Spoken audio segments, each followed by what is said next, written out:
Let's take a tour down memory lane for a minute. Before I knew what a real estate agent was, I knew what Zillow was. And it was a breath of fresh air to a lot of us who wanted to get into real estate but didn't understand how to at the time. If agents are being honest, when it first came out and our MLSs were giving Zillow the information, if you're not familiar with an MLS, that's multiple listing service. That is the governing body where we get realtor from, and that's a horrible nutshell, but there it is in a nutshell. Excuse me, allergies are killing me today.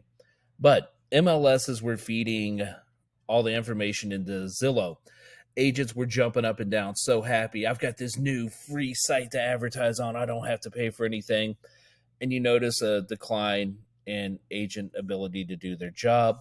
Also, didn't know what a data mine was back then, but completely understood that Zillow was a data mine. All they wanted was the information. Fast forward to last year. Yeah, last year, Zillow announces that it's a brokerage. It is part of the MLS. They're buying up homes. You can now be a realtor and work for Zillow. Agents are losing their mind everywhere. They aren't sure how to handle this. If we're being honest, Zillow should have made us better agents. We should be better servants to the people because of them. But instead, we gladly gave away everything. And here we are fighting them in a sense. Well, a lot of you are fighting them.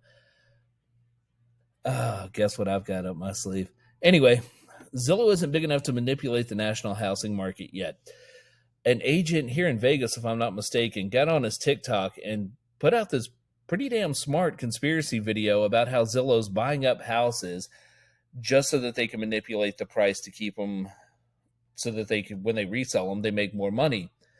It would be great, except for one big, huge flaw in the logic there. You make more money holding on to your property and renting them out. That's what's going on, folks. And these major metros, the Blackstones, the Zillows, the Open Door, they're buying houses, they're holding them, they're there for rental reasons.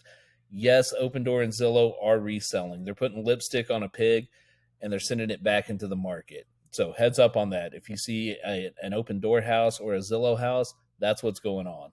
One for sale. Sorry. Excuse me. Allergies are killing me. You come through the article some more, and Zillow tries to hem and haw about, no, we would never buy houses over market value or under market value, and we would never resell them for over market value. Well, we all know that's wrong. We know that a lot of these companies out there are buying some homes over market simply because, like I've been saying for the past few weeks, Zillow's data is very broad. It is not niche down. It is not specific. So when they go out there and the numbers make sense, yeah, they've overbought a few houses here or there. But the long-term play for all of these companies is to hold them for rentals.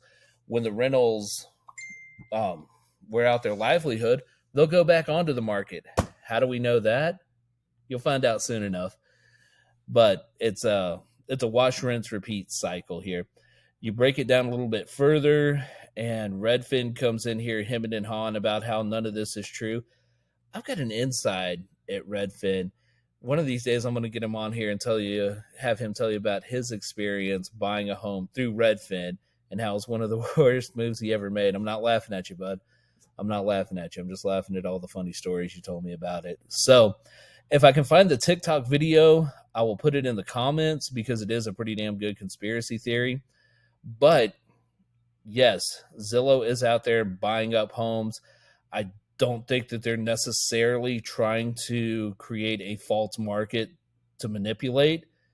It's all about rentals. I got a whole list of headlines here I'm doing research on. And folks, those of you who are insisting on renting, you really need to reconsider your choices, especially while interest rates are still hovering around the bottom of the barrel. One of these heartbreaking articles here, there's a lady, she had been renting for 10 years at $1,300. This year, her rent nearly doubled. She had to move across the country and move in with her sister who was going through the same situation. You can get 10 and 15-year mortgages, and they're a little bit more than that rent, not by much, but you know what they cannot do to you when you get a fixed interest rate through a mortgage company?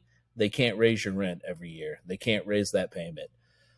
It's definitely a conversation all of us need to be having right now because the rents will continue to rise. Your fixed mortgage rate payment will not.